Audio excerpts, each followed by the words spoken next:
ശ്രീ വസന്ത്, കോൺഗ്രസ് മതേതരത്വ പാർട്ടിയാണ് എന്ന് അവകാശപ്പെടാൻ എന്താണ് ഇനി ഉള്ളത്? പ്രീണന രാഷ്ട്രീയവും വോട്ട് ബാങ്ക് രാഷ്ട്രീയവും മുന്നിൽ കണ്ട് സ്വന്തം അടിത്തറ പോലും സ്വന്തം പതാക പോലും ഉയർത്തിപ്പിടിക്കാൻ സാധിക്കാത്ത വിധം വലിയ ഒരു മൂല്യച്യുതിയിലേക്കല്ലേ പോയിക്കൊണ്ടിരിക്കുന്നത്?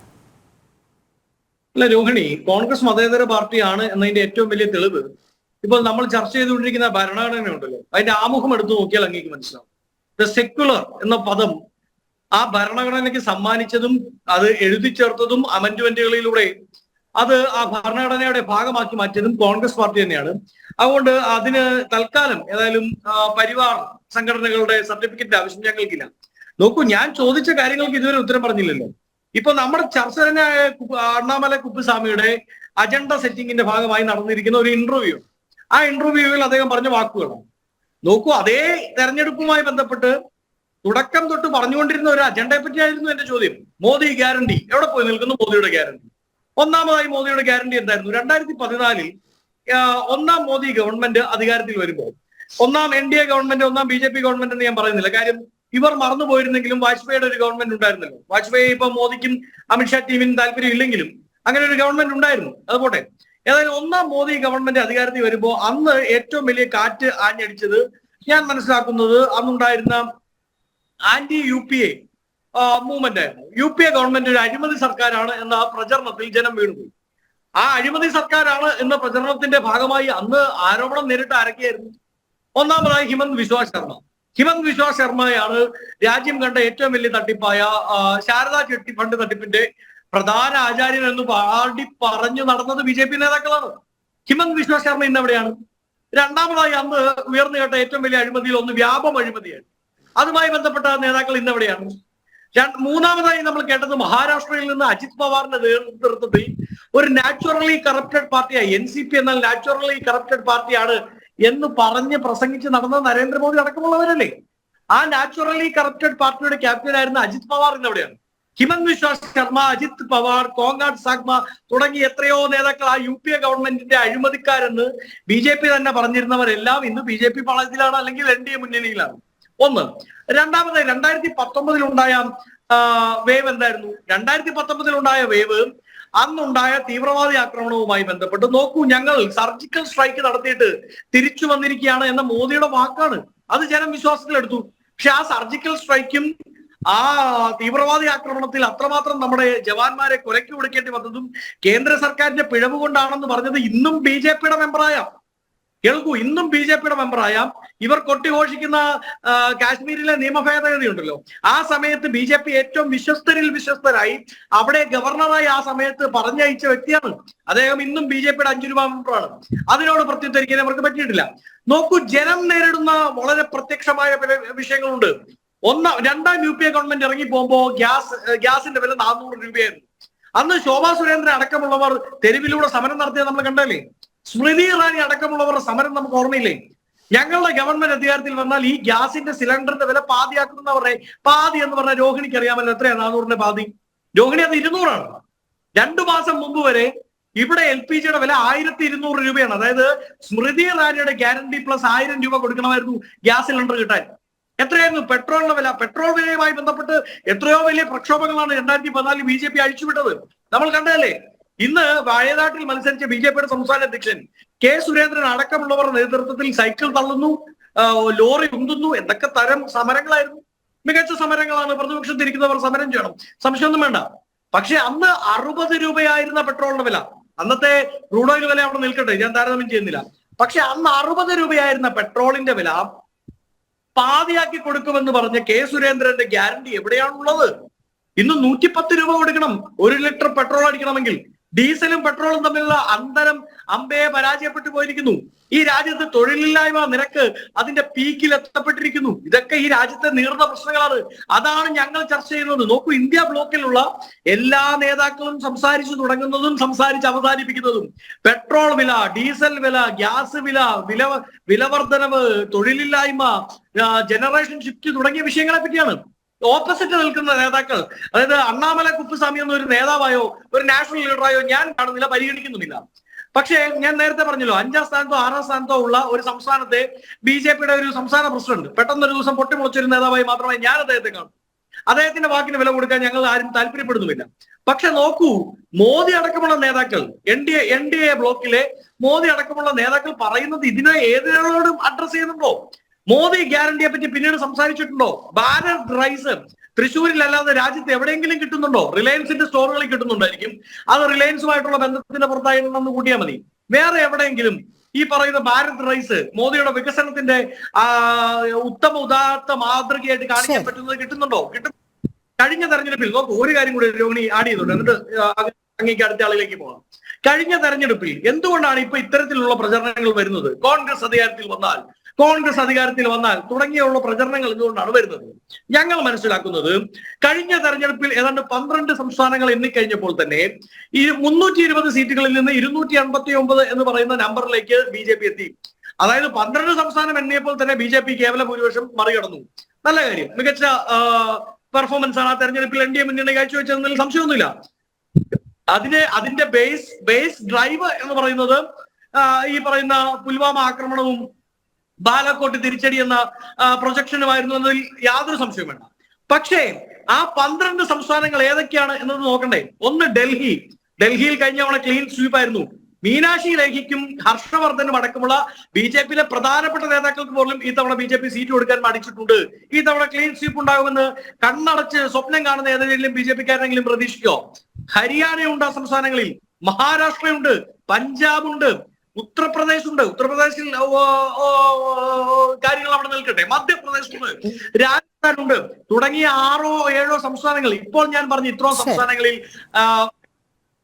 മോദി അനുകൂല കാറ്റാണോ വീശുന്നത്? കഴിഞ്ഞ തവണത്തെ അനുകൂല കാറ്റാണ് വീശുന്നതെന്ന് മോദി പോലും സ്വപ്നം കാണില്ല.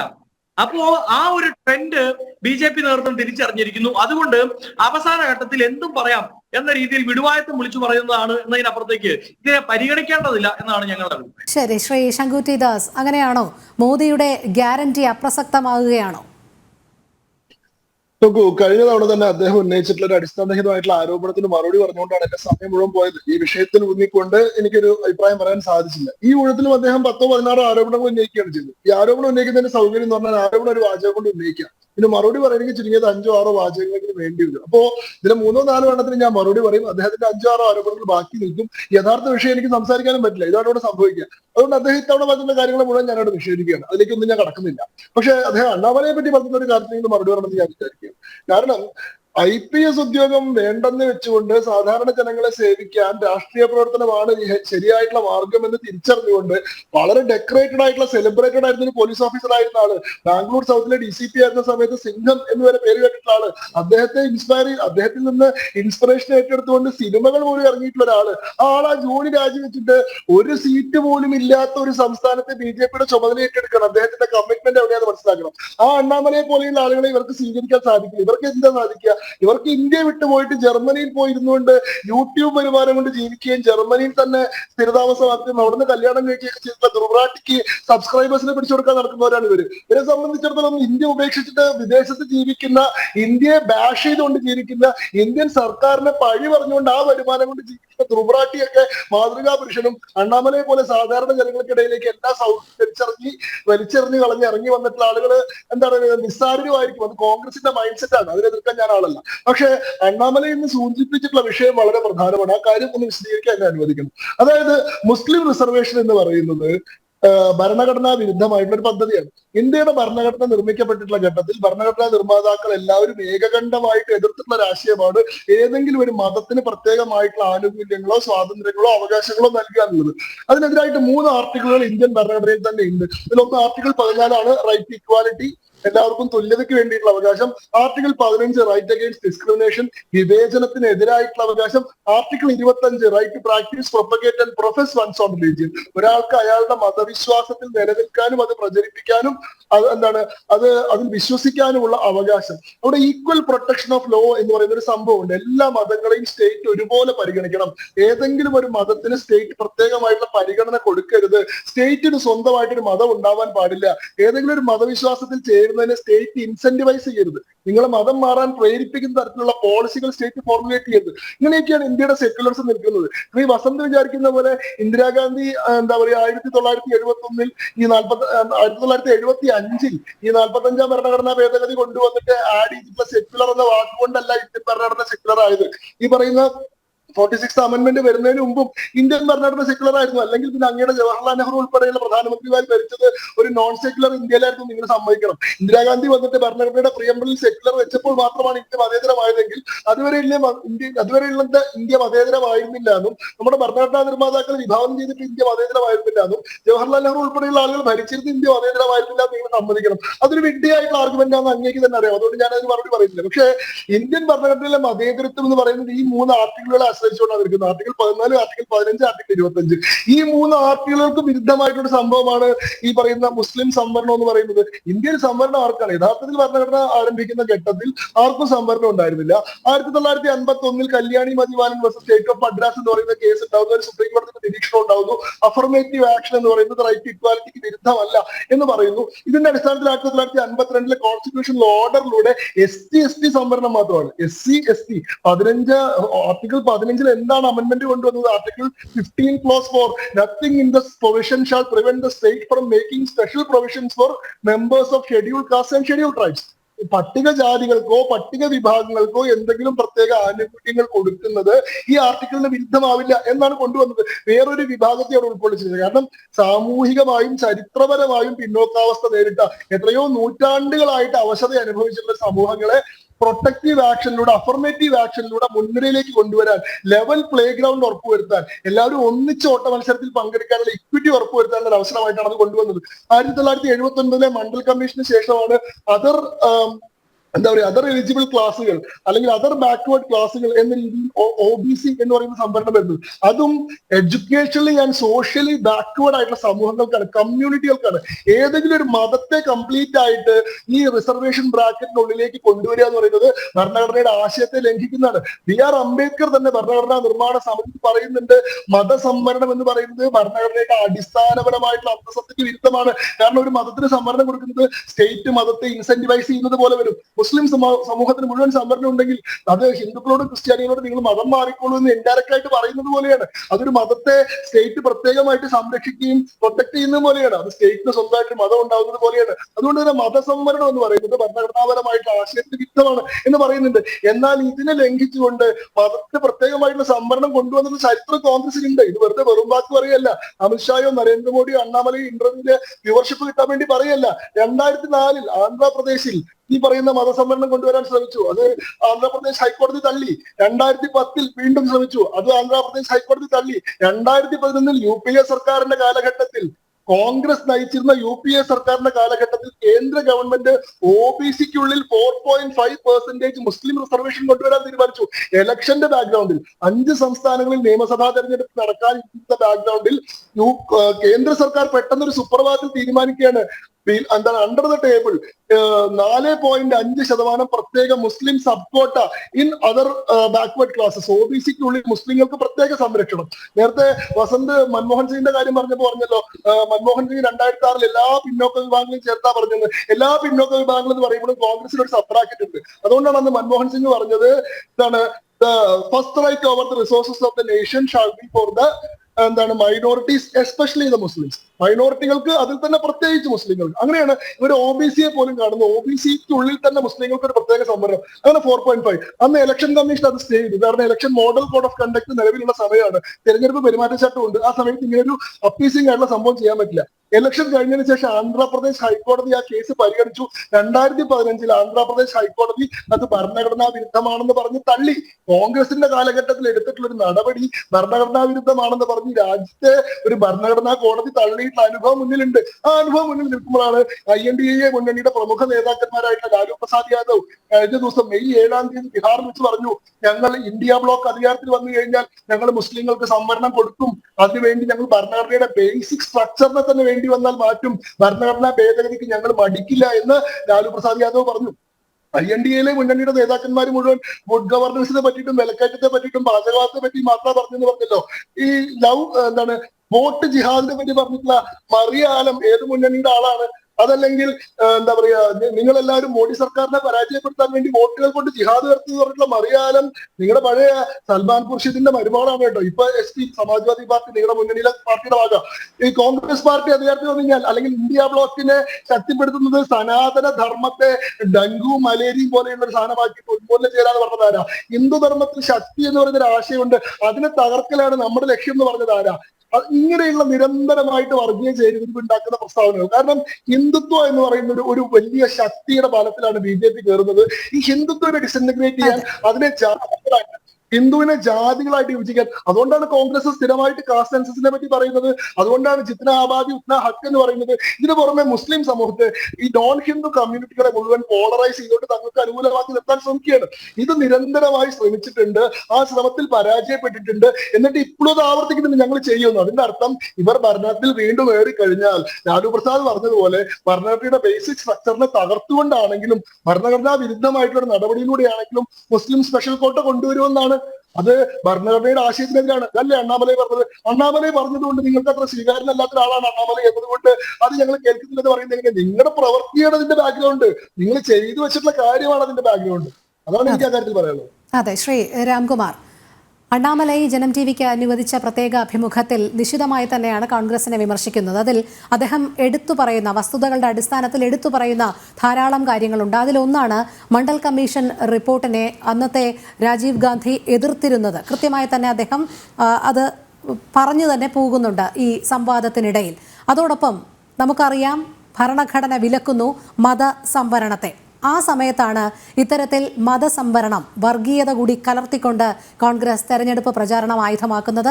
അതുമാത്രമല്ല, ജാതി സെൻസസ് നടത്തി ഇന്ത്യയൊന്നാകെ ഞങ്ങൾ എക്സ്റേ ചെയ്യും എന്നാണ് പറയുന്നത്. അതിലൂടെ ഞങ്ങൾ തുല്യത ഉറപ്പാക്കും എന്നുള്ളത്. ഒരു കാലത്ത് മണ്ഡൽ കമ്മീഷനെ എതിർത്തിരുന്നവർ ഭരണഘടന വിലക്കുന്ന മതസംവരണം ഇതൊക്കെ പ്രോത്സാഹിപ്പിച്ചുകൊണ്ട് വീണ്ടും മുന്നോട്ട് വരും എന്നുള്ളൊരു സന്ദേശം കോൺഗ്രസ് കൊടുക്കുന്നതിൻ്റെ ഉദ്ദേശം തന്നെ എന്താണ്?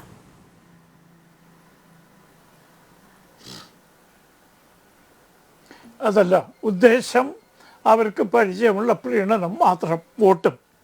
നമ്മുടെ ഭരണഘടന വിഭാവനം ചെയ്യുന്നത് മതവും ഭരണവും ഒരിക്കലും കൂട്ടിക്കലർത്താൻ പാടില്ല. മതത്തിൻ്റെ പേരിൽ ഒരു വിഭാഗത്തിനും അവശത അനുഭവിക്കുകയോ ആനുകൂല്യങ്ങൾ നേടുന്നോ നമ്മുടെ ഭരണഘടന വിഭാവനം ചെയ്യുന്നില്ല. ഇവിടെ നിർഭാഗ്യവശാൽ നമ്മുടെ രാജ്യത്തെ മുസ്ലിങ്ങൾ പിന്നോക്ക നിലയിലാണ്. നമ്മുടെ രാജ്യത്തല്ല, ലോകത്തിൽ തന്നെ കണക്കെടുത്താൽ ഏറ്റവും പിന്നോക്കം നിൽക്കുന്ന ഒരു മതവിഭാഗമാണ് മുസ്ലിങ്ങളെന്ന് സ്ഥിതിവിവര കണക്കുകൾ കാണിക്കുന്നു. പക്ഷെ ആ മുസ്ലിം സമുദായം ഞങ്ങൾക്ക് പ്രത്യേക പരിഗണന വേണമെന്ന് ഒരിക്കലും ആവശ്യപ്പെട്ടിട്ടില്ല. ഞങ്ങൾക്ക് പ്രത്യേക രാജ്യം വേണമെന്ന് ആവശ്യപ്പെട്ടു. അത് കൈ നീട്ടിക്കൊടുത്തു കോൺഗ്രസ്സുകാർ. അവർ ഇന്ത്യ അതിന് ശേഷം ഇന്ത്യയിൽ ഞങ്ങൾക്ക് പ്രത്യേക ആനുകൂല്യം വേണം, ഞങ്ങൾക്ക് ഇത്ര സീറ്റ് വേണം എന്ന് ഒരിക്കലും പറഞ്ഞിട്ടില്ല. അവരാവശ്യപ്പെടാതെ അവരെ വഴിതെറ്റിക്കുന്ന രീതിയിൽ, അവരെ രണ്ടാം തരം പൗരന്മാരാക്കി തരം താത്തുന്ന രീതിയിൽ ചെയ്യുന്നത് ഈ കപടമതേതരവാദികളാണ്. ഞാൻ ചോദിക്കട്ടെ, APJ അബ്ദുൽ കലാം മുസ്ലിം സംവരണം ഉണ്ടായിട്ടാണോ ഇന്ത്യയിലെ രാഷ്ട്രപതിയായത്? നമ്മളൊക്കെ അറിയുന്ന യൂസഫ് അലി മുസ്ലിമിന് സംവരണം ഉണ്ടായിട്ടാണോ ലോകത്തിൽ ഏറ്റവും സമ്പന്നരായ ഒരാളായത്? അപ്പം മുസ്ലിം സമുദായം ഇത് ആഗ്രഹിക്കുന്നില്ല സർ. എൻ്റെ പ്രിയപ്പെട്ട കോൺഗ്രസ് സുഹൃത്തെ, നിങ്ങൾ അവരുടെ മേലിൽ അടിച്ചേൽപ്പിച്ച് അവരെ രണ്ടാം തരം പൗരന്മാരാക്കുകയും രാജ്യത്തിൻ്റെ മുഖ്യധാരയിൽ നിന്ന് അവരെ അകറ്റി നിർത്തുകയും ചെയ്യുകയാണ്. വാസ്തവത്തിൽ അവർക്കൊരു അപകർഷ ബോധമുണ്ടാക്കുകയാണ്. ഞാൻ നേരത്തെ സൂചിപ്പിച്ചതുപോലെ കേരളത്തിൻ്റെ സ്ഥിതി നോക്കൂ. ഇന്ന് മുസ്ലിങ്ങൾ വളരെ ഉന്നത നിലവാരത്തിലുണ്ട്. ബാംഗ്ലൂർ പട്ടണത്തിൽ പോയാൽ തട്ടമിട്ട മുസ്ലിം സുന്ദരി പെൺകുട്ടികൾ IT കമ്പനികളിലേക്ക് കാലത്ത് പോകുന്ന കാഴ്ച കാണാം. അത് സംവരണം കൊണ്ടാണോ? നാരായണമൂർത്തി സംവരണം നടത്തിയിട്ടാണോ മുസ്ലിം പെൺകുട്ടികൾക്ക് അവിടെ ജോലി കൊടുക്കുന്നത്? അല്ല, അവരുടെ മിടുക്ക് കൊണ്ടാണ്.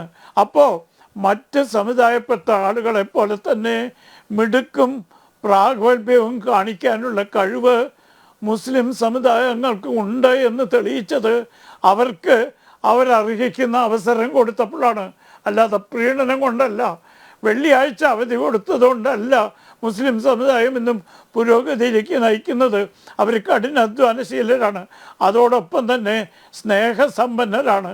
അല്ലാതെ ആക്കാനുള്ള കപടമതേതരവാദികളുടെ പരിശ്രമം ഈ രാജ്യത്ത് ഒരിക്കലും വിലപ്പോവാൻ പോകുന്നില്ല എന്നിങ്ങനെ ആവർത്തിച്ച് പറയുന്നു.